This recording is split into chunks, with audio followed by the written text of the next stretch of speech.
Are you losing time and money on vehicle diagnostics? Let me impart some of my 40 years experience in the diagnostic market to you today to show you how to speed things up and how to make your business more profitable. So let's start with some real simple things. So everybody knows this is a generic aftermarket tool, and a generic aftermarket tool will give you fairly good data. There's a lot of them out in the market. There's Chinese ones, there's obviously things like Bosch and Heller and etc. But they're all reverse engineered tools. They're all pretty good to an extent, but there's a critical thing you need to know about all diagnostic tools, whether OE or aftermarket. A diagnostic trouble code is not a problem with a car. A diagnostic trouble code is merely a signpost to a problem with the vehicle. So today I'm just looking at this Land Rover. As usual with a 2012 Land Rover Discovery 4, it's completely full of faults. There's faults in the gearbox, there's faults in the engine.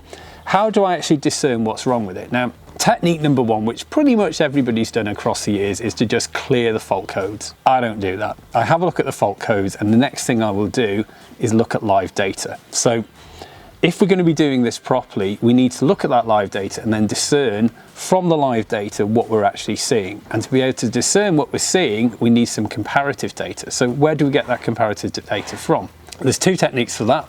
The first thing is you can go on something like AllData, or you can use something like OE data, or you can even jump in from the beginning and use an OE tool. And on the OE tool, it will give you that accurate data and that comparative data. So I'm just going to talk a little bit about two things I've got here. So this is SDD, this is symptom driven diagnostics, which is the older system which many people would be aware of.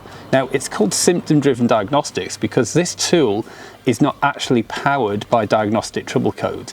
It actually works on comparative data, which is the way you want to look at it. So it takes a bunch of symptoms and tries to work out what's wrong with the vehicle. Many people struggle with this unless they're trained fully to use it. Obviously, we do a lot of training courses around this, but actually once you get it, it's a real simple approach. And that approach is actually one of the better approaches to diagnostics, really, which is to try and get those symptoms together and work out what's going on. If I'm looking at the DTCs I've currently got on this vehicle, I've got, as I said, you know, it's a 2012 Land Rover, so I'm just looking in the engine now.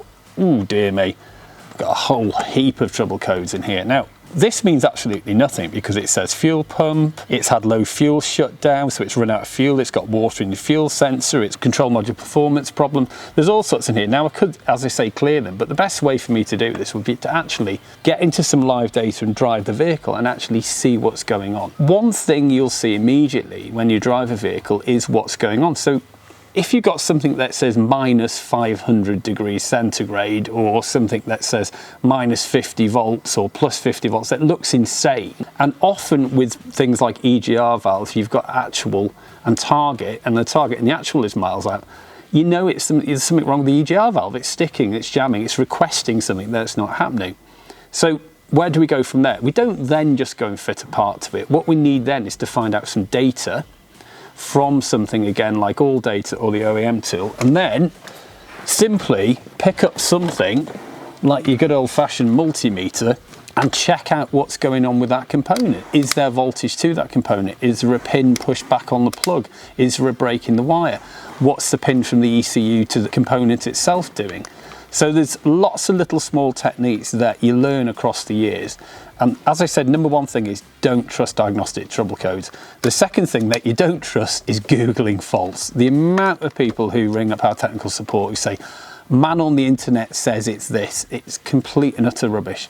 Learn to do diagnostics properly by simply following the live data. That is the most important thing you can do on a vehicle.